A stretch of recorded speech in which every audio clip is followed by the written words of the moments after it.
సుస్వాగతం నా కుకింగ్ ఛానల్కి స్వాగతం అండి. ఈరోజు నేను రొయ్యల నిలువ పచ్చడి చేయబోతున్నాను. అదేంటో చూద్దాం రండి. హాఫ్ కిలో రొయ్యలు అండి, పచ్చి రొయ్యలు ఇవి.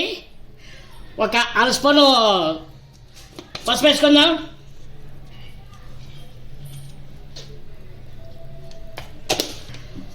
ఉప్పు వేసుకుందామండి. ఇందులోన ఇది మిక్సింగ్ చేసుకుందామండి మొత్తం ఒకసారి కలిపి ఒక 5 నిమిషాలు పక్కన పెడదామండి. ఒక 5 నిమిషాలు. పచ్చడి కావాల్సిన మసాలా అండి, ఓల్ గరం మసాలా. ఒకసారి ఫ్రై చేసుకుందామండి. దీన్ని అన్నీ ఒకసారి వేసుకుందామండి మీడియం మంట మీద.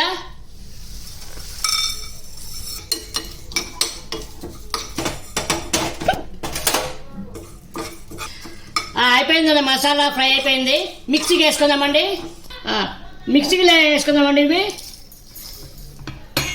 మెత్తగా పౌడర్ వేసుకుందామండి.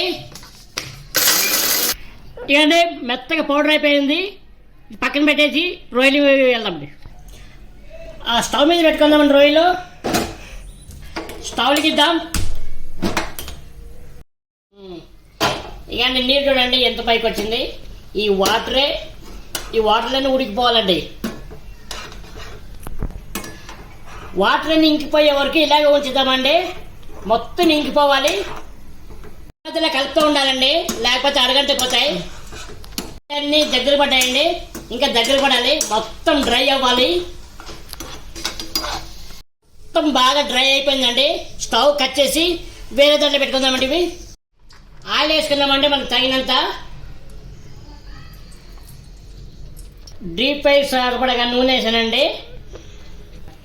ఆయిల్ బాగా హీట్ అయినాక రొయ్యలు వేసుకుందామండి. ఎక్కింది రొయ్యలు ఇప్పుడు.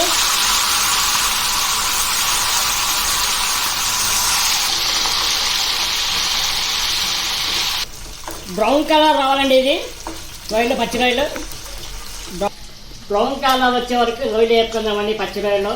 తర్వాత దానికి నెక్స్ట్ ప్రాసెస్ మనం చూద్దామండి. ఇది అండి నూనెలో వేగాలి. తీసేద్దామండి. వేగినాయి.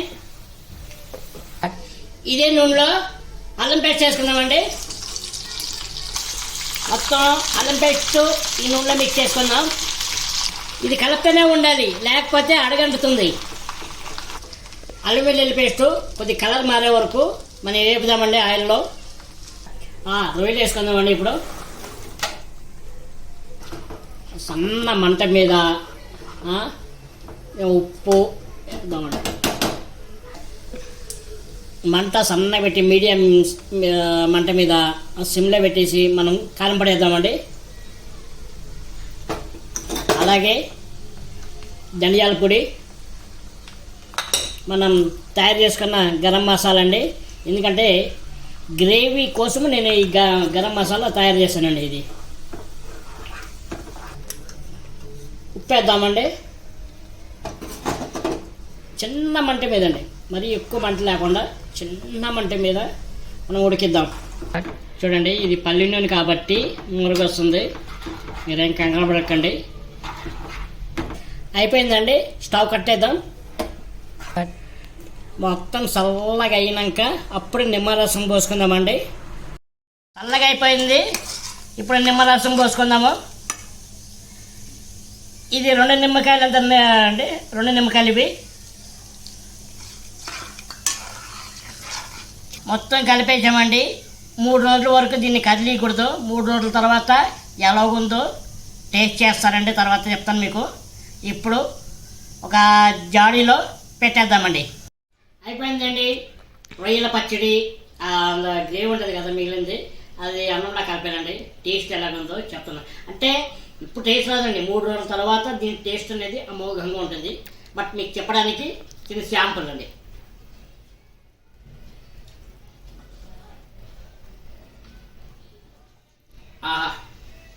ఓహో,